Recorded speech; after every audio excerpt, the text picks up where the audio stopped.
We've got a 1929 new standard D25 model, and like I said, it was built in 29. They made 72 of those models throughout the years.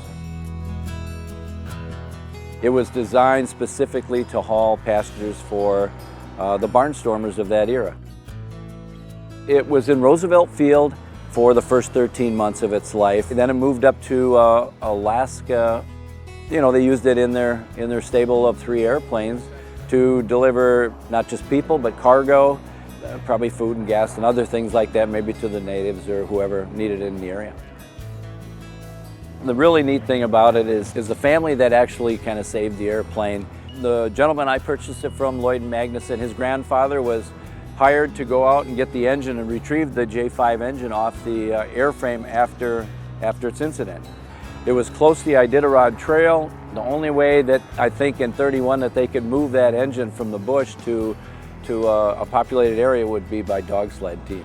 He was hired to get it and told him he needed this amount of money to retrieve it, and they said, well, we can't afford that, we'll give you the airframe and this amount of money. So that's how it entered into the Magnuson family.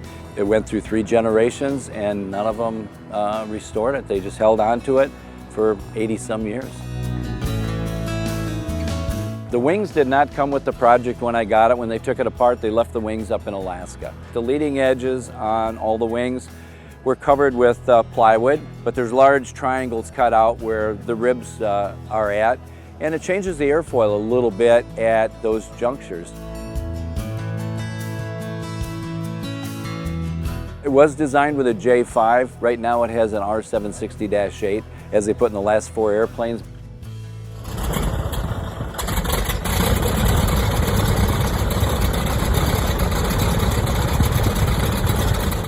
This has the long-range fuel tank system for Alaska, and so that changes a little bit of the flight characteristics.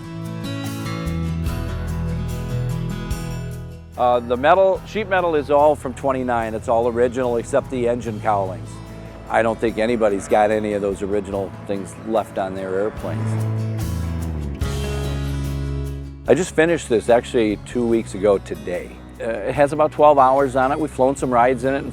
Obviously 102 statute miles from here isn't a very long way compared to where a lot of these airplanes come from. We just left it and went to Hartford, stayed overnight, come in the Nordo, no radio arrival, and it was uneventful, beautiful morning. We've gotten a lot of people looking at it. There is another new standard on the field, which is kind of neat. Now they can see what this original one kind of looks like compared to one that's been maybe rebuilt 2-3 times or whatever. I think there's 6 of them maybe flying in the country. It's just such a unique airplane.